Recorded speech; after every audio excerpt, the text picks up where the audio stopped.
All right, hey guys, it's Tim here.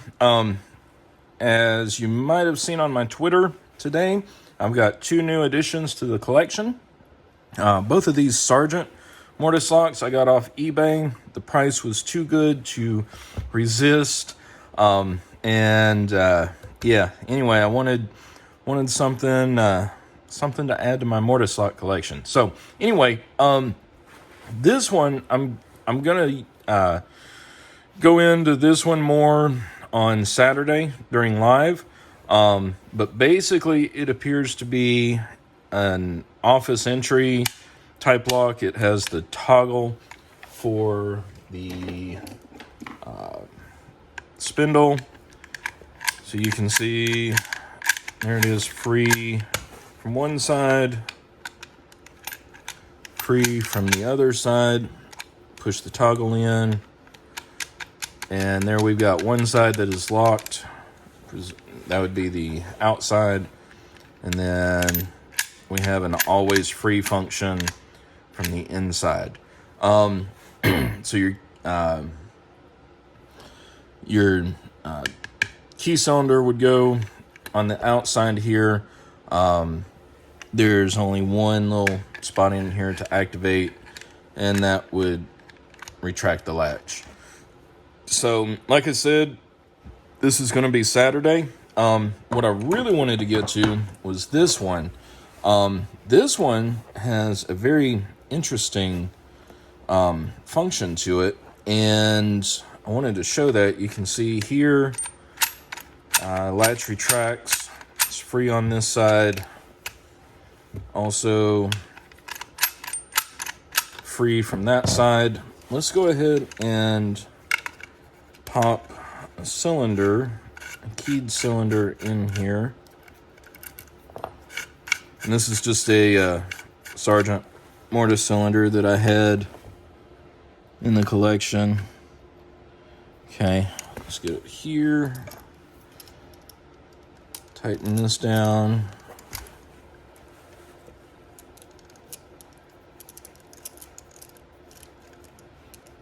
Okay, and when we put the key in,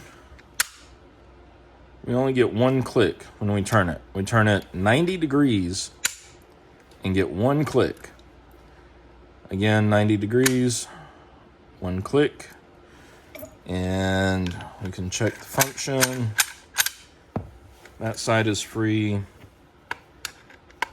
And that side is locked. The outside would be locked. And then turn it one click the other way. Inside is still free. And the outside is now free. When let's put that in locked. And then pull this cylinder. Switch it to the other side.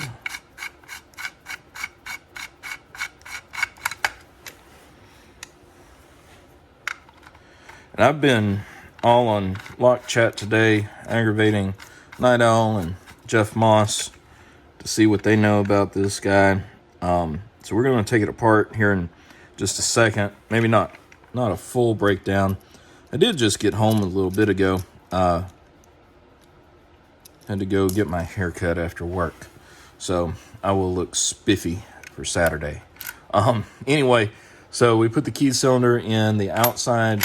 You turn it only one way, and it retracts the latch. So, again, with the outside, it's secure. With the key, turn it just clockwise, and it'll go. What is that? About 100 degrees. Yeah, that's about 100 degrees. Turn from 12. It engages it at 3 o'clock and retracts the latch by about 4 o'clock, a little past 4.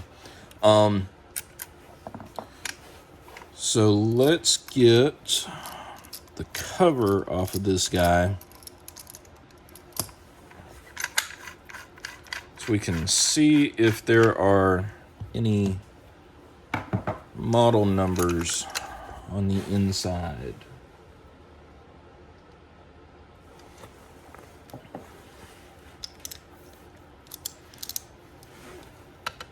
And I almost did this video inside the house, but because it is cold out here. It is really cold out here in the shop. You can see I'm wearing a jacket. When was the last time y'all saw me with any type of long sleeve on?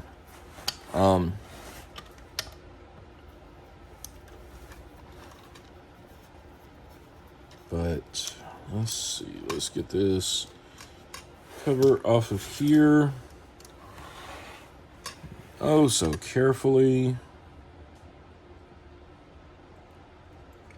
Okay, nothing is spring-loaded. But there we can see the mechanism. Let's start looking here. Okay, I believe this may be our model number right here. The 7805. I'd appreciate it if somebody would back me up on that. You can see the L there. I'm not sure because I can't see down in there to the other side. Guess that's for handing. But I would think this would be a field handable. Let's get this, and then let me snap a picture.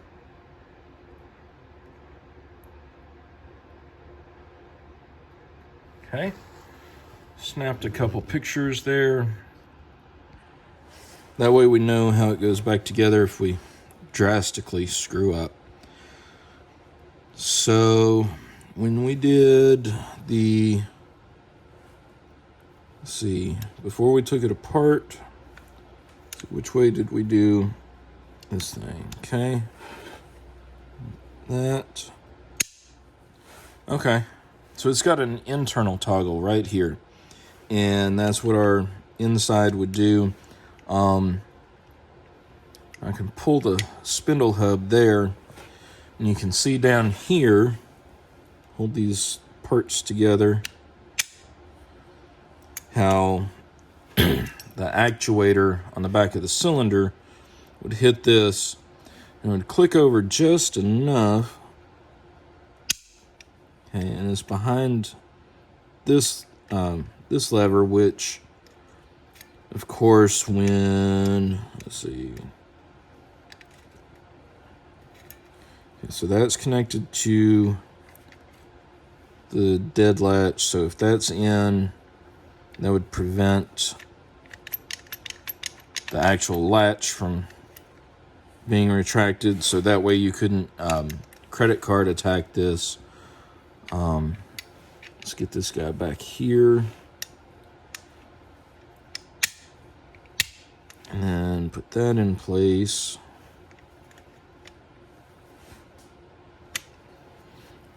Okay.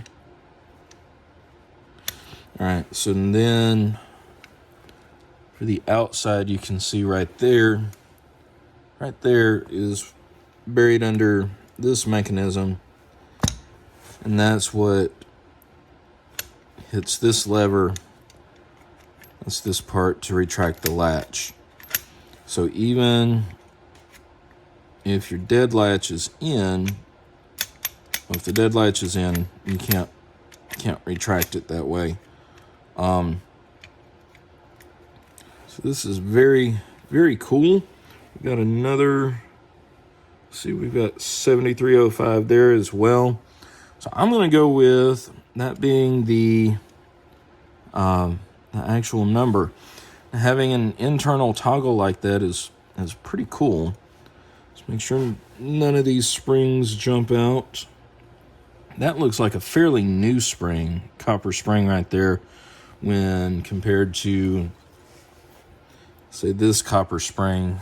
Let's get zoomed in. There we go. Yeah, this copper spring looks fairly new compared with that one.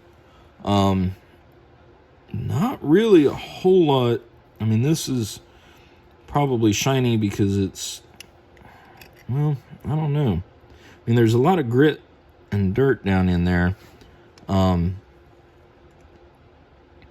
yeah, very, very cool to see how this little dead latch here, we'll throw that back.